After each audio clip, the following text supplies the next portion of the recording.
Hey, how you doing? I thought I'd do an update on my Red Tiger. If you've been watching my videos, you would have seen when I spoke about the Red Tiger last, I still wasn't sure whether or not I was going to keep the board.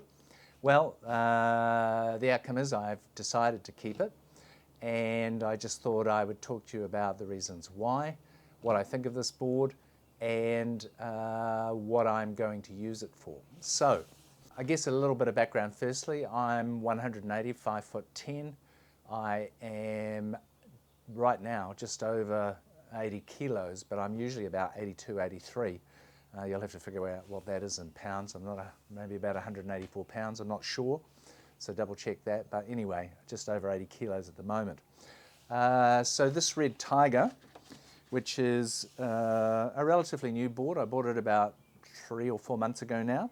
So it's 6'1", it's 19.88, it's 2.88, and it's 36.9 litres.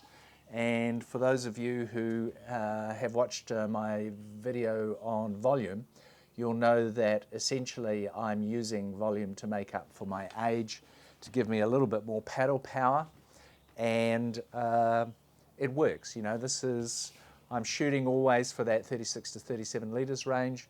This sits very nicely in it, and I'm feeling like, volume-wise, that this board works really well. So, a quick snapshot of the board. It has a single concave up here, coming into a double concave quite quickly, quite deep concaves actually, and then it gets into this quite radical V, which flows out, and then it kicks out through the tail, and that's about it. It's quite a wide squash tail. It has a little bit of a hip on it, but it's quite a wide squash tail, and we'll talk a little bit about that. Now, Pyzel on his website, and actually when you watch his videos, you'll see that he talks about this board being, you know, good for small waves, whether it's junk, whether it's good waves, whether they've got some curve to them. And the other thing, if you go back and look at the videos about how this board got developed, it supposedly was developed between he and John Florence in Hawaii, when they essentially did 15, 16, 17 different iterations of this board until they finally came up with this one. John was after something that was high performance, more high performance than the White Tiger, more like a high performance shortboard. So the wide point is slightly back from center. It's got a reasonable amount of volume in it, as you can see, and he said it's fairly flat, and that the double concave and V is what helps, plus the hip, to give it the looseness, as well as having this sort of wider squash tail.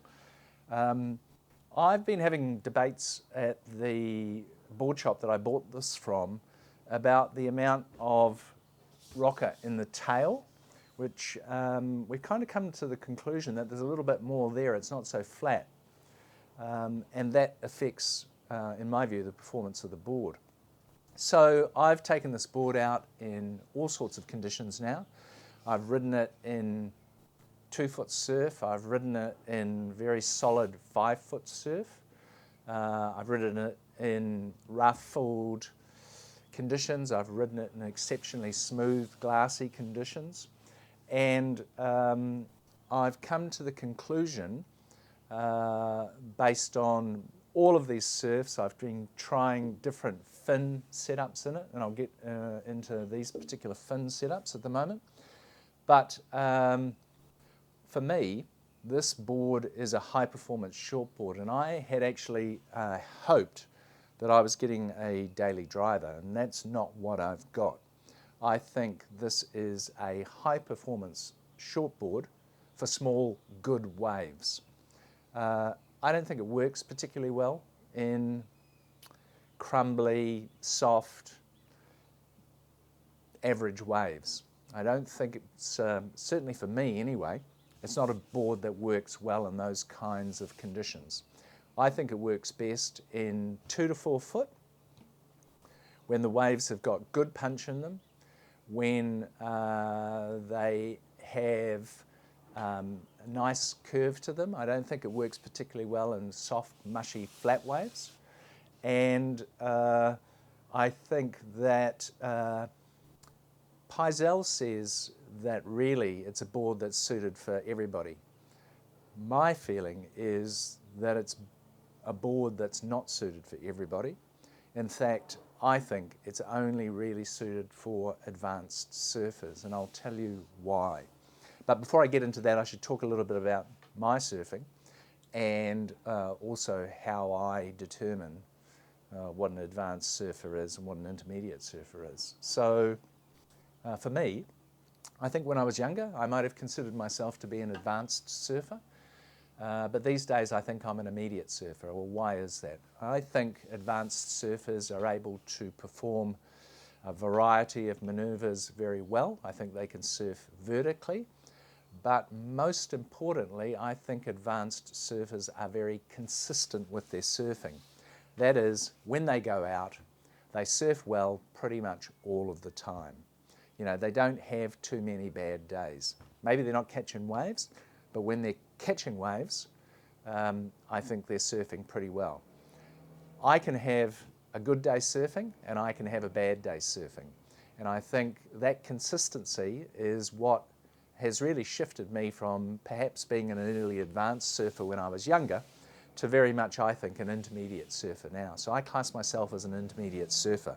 I can have a good day, I can surf really well, and then I can have a bad day and I'm wondering if I can surf at all. So that's how I rank advanced and intermediate surfers. I think this board is for advanced surfers only.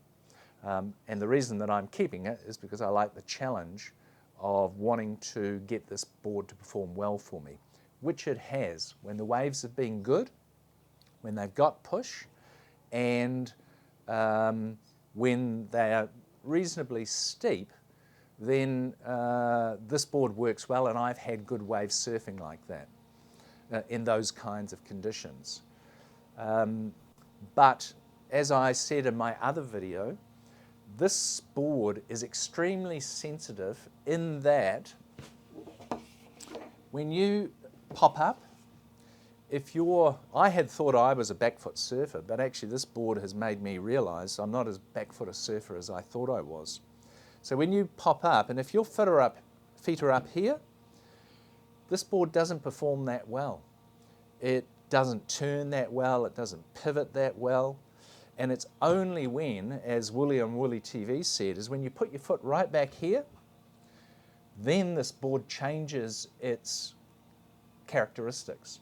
It becomes extremely loose and it moves very quickly and simply and easily. But you've got to have your foot back there to get it to work like that. If your foot's up here, it feels a bit stiff.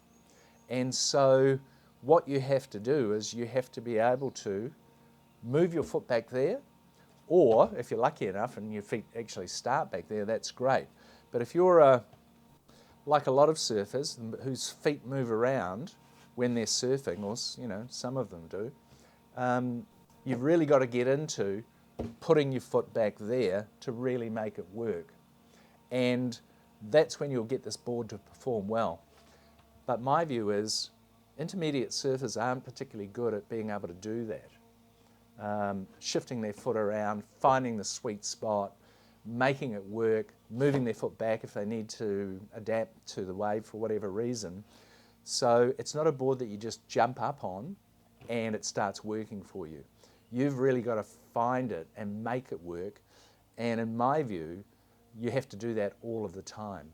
So consequently, I think that it's really quite a difficult board to surf, but if you can adjust and if you can move your feet to where this board works well and then move them back again or move them around, then you've got a board that's really high performance.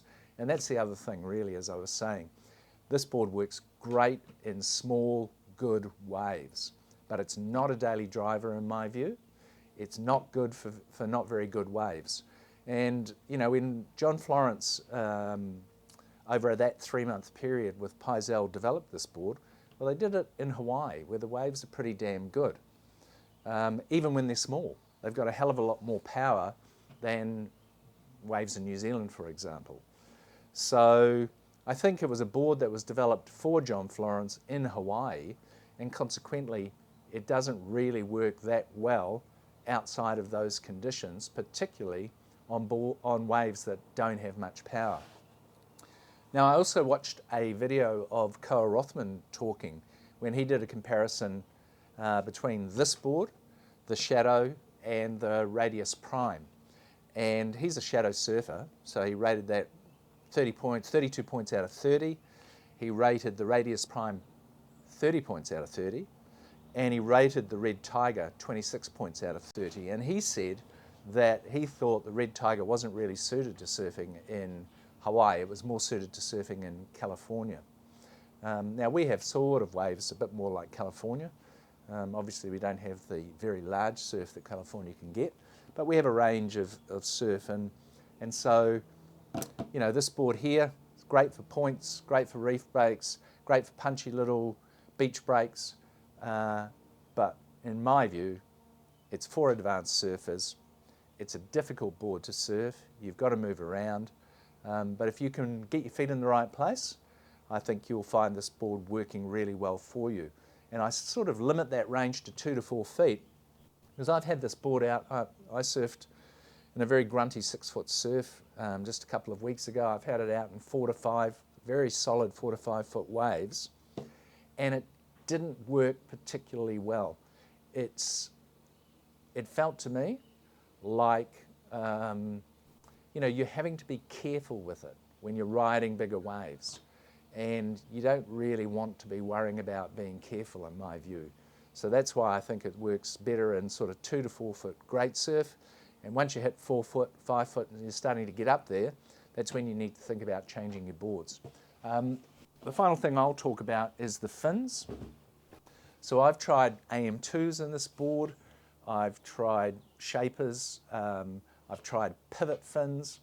I have found, because I keep coming back to them, is these JJF signature large fins. They're very stiff, suits my surfing, and these are my go-to fins for this board, and in fact for my Shadow as well. So, you know, get out there, experiment with the fins.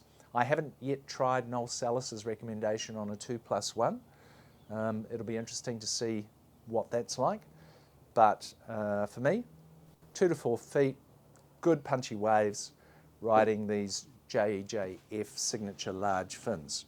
So that's my update on the Red Tiger. Hope you find it useful. Be interested in your thoughts too. Throw them in the comments below, and see you next time.